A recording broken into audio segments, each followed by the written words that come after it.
ពួកយើងពិតជាមានមោទនភាពដែលបានកើតមកជាកូនខ្មែរក្នុងនាមយើងជាកងកម្លាំងនិងជាយុទ្ធជនការពារទឹកដីសូមស្បត់សច្ចាថានឹងការពារបូរណភាពទឹកដីមួយនេះពីសត្រូវឈ្លានពានឲ្យបានទោះបីជាត្រូវពលីក៏ដោយ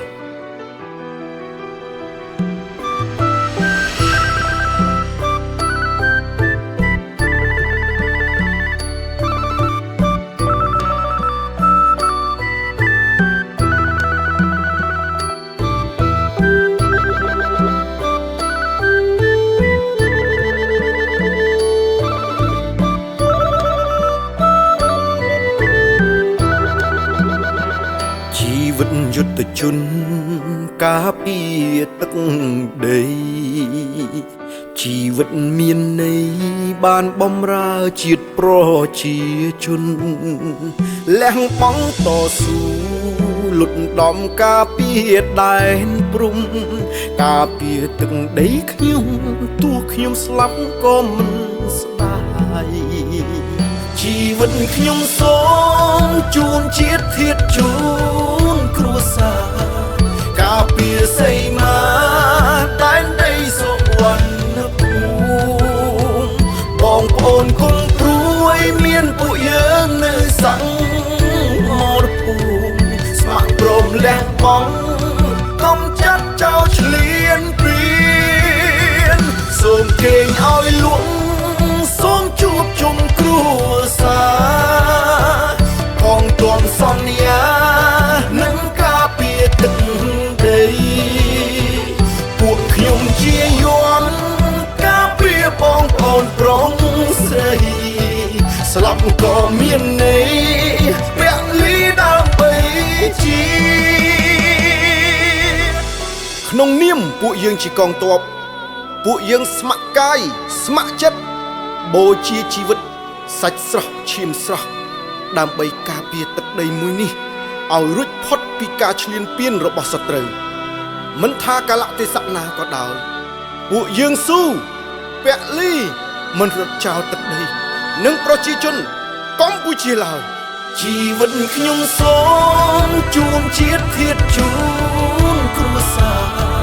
ការពារសីមាតែនដីសុវណ្ណភូមិបងប្អូនគុំព្រួយមានពួកយើងនៅសង្មរភូមិស្ម័គ្រព្រមលះបង់កុំចាត់ចោលឈ្លានពានសូមគេងឲ្យលក់សូមជួបជុំគ្រួសារផងទាន់សន្យានឹងការពារទឹកដីពួកខ្ញុំជាយន់ការពារបងប្អូនប្រុសស្រីស្លាប់ក៏មានន័យពលីដើម្បីជា